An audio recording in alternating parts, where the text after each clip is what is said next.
Hello, folks. It's Peter Coffeen again, speaking as a member of Norfolk Artists and Friends, an organization of professional artists living in the Norfolk area, with friends from New Hartford, Connecticut, Sheffield, Massachusetts, Woodbury, Connecticut, as well as Norfolk itself. As most of you know, our group has been sponsored for 12 years by the Norfolk Chamber Music Festival, with an annual August exhibition at the Battelle-Steckel Gallery on the grounds of the Yale campus in Norfolk, and in recent years as part of a town-wide festival, WIN, a weekend in Norfolk.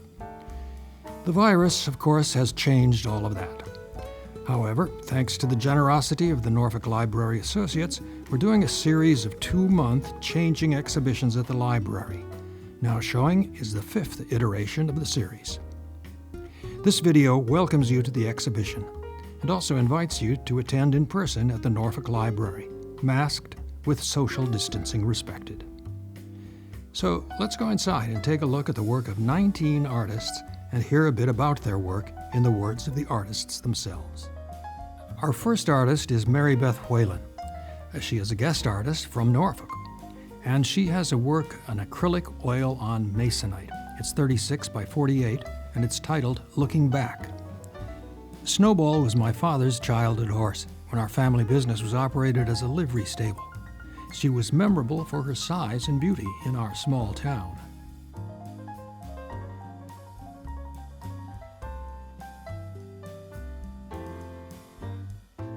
Our second work is by Madeline Falk. It's an oil, 10 by 12, and it's titled, You Lookin' at Me? Madeline offers a quote by Mary Oliver, who said, What would the world be like without music, or rivers, or the green and tender grass? What would this world be like without dogs? Well, a lot less fun, I would say.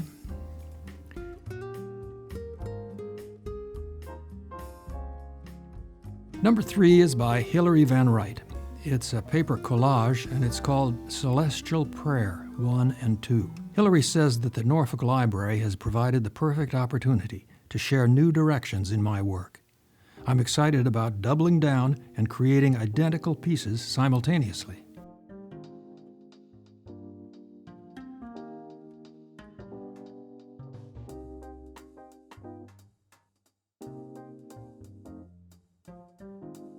Our fourth work is by Edward Colt. It's an oil painting, 11 by 14, and it's titled Wire-Haired Dachshund and Puppy. This painting is of a wire-haired dachshund and a puppy belonging to my cousin, Edward says, kind of evoking the same thing that Mary Oliver was saying.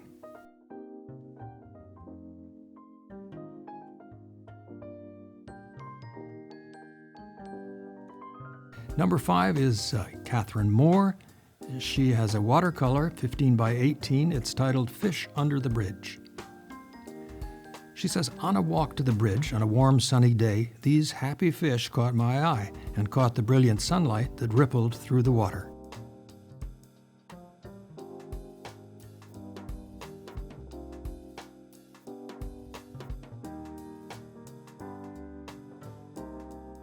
Next is a work by Harvey Kimmelman. It's an oil on panel, 16 by 20, and it's titled Bowls of Apples on Stool. Harvey says he paints from life, and whether a bowl of fruit or a distant mountain only captures the light and colors that have moved him.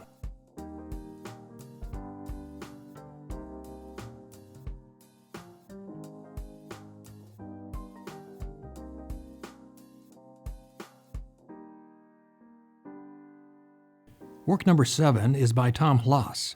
It's a mixed media on wood panel, and it's titled Fields of Gold. Tom says, like the memories of the happiest of summer days, may this painting bring you warmth and joy. Echo that, Tom.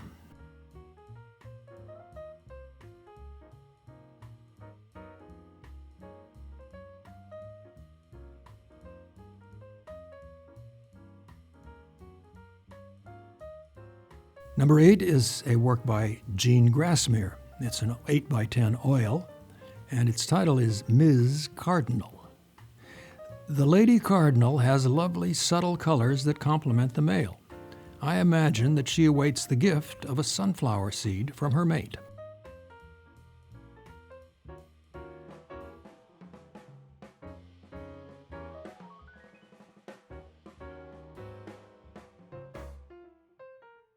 The next work is by Ronald J. Sloan. It's an acrylic on canvas panel, 18 by 22, and its title is John Was Last for the Picnic Again. Ronald says, I tried to hold hands with time last night. Tomorrow, when the sun is warm, I will try again.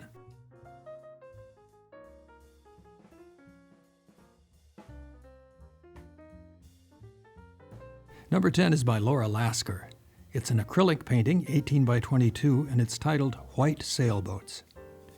Sailboats, having patiently wintered tied to their saltwater dock, are eagerly awaiting release from the harbor to explore the Long Island Sound shoreline.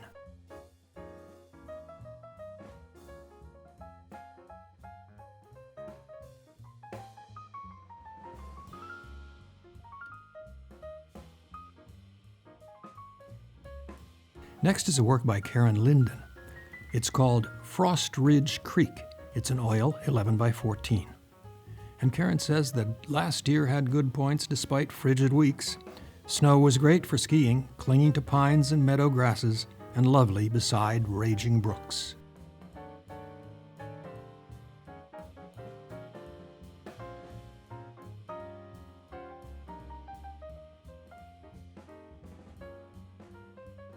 Number 12 is by Ruth Ann Olson. It's part of her Look Up series called Marshmallow Sky. It's an acrylic on canvas, and it's 36 by 36. And Ruth Ann has said, I came upon these marshmallow clouds one cold fall evening. I stopped to enjoy them, but quickly they began to roast in a fiery sunset.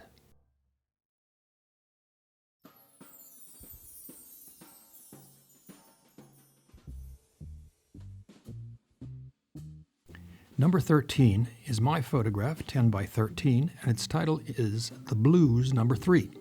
Street photographers are aware of what Cartier-Bresson called the decisive moment, or in street talk, a grab shot.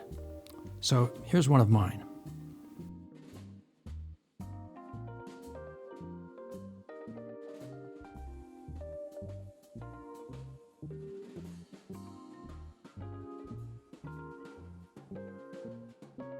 Number 14 is a work by Pamela Arnois. It's a watercolor, 25 by 32, and it's titled The Clouds Watched Over. A fundamental component of my artwork is to connections between people, places, and nature. My intent is to evoke a visually shared humanity.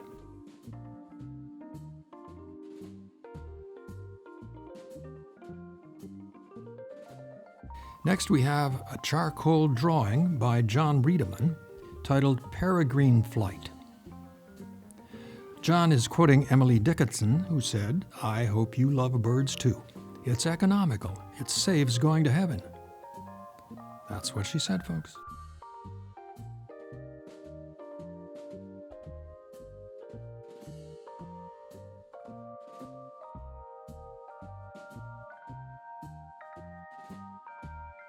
Number 16 is a hand-wrought necklace by Janet K. Marks. It's a sterling chain with large coin pearls 19 inches long. Janet says it's believed pearls promote healing and have spiritual and magical properties. Luster coin pearls hang from sterling silver links, a playful yet elegant and sophisticated necklace. Indeed.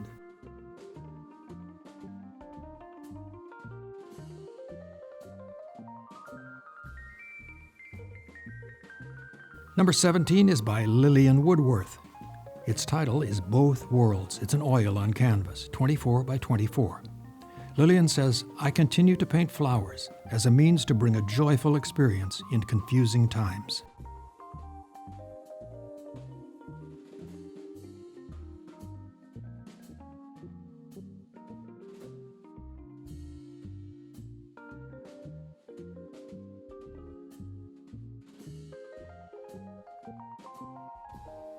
Number 18 is a work by Christian Cesari, another of our guest artists.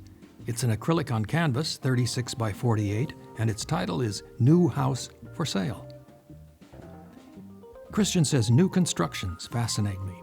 This painting is an ensemble of simplified shapes and colors, loosely put together to catch the passing sunlight.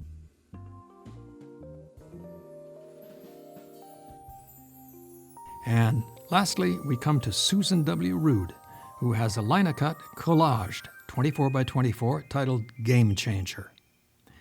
Susan says linocuts, like life stories, can be combined, examined, and retold, and may change from positive to negative and back.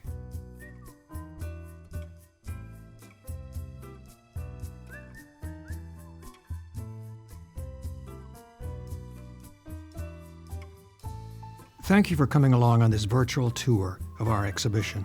We hope you will find the time to come see it in person.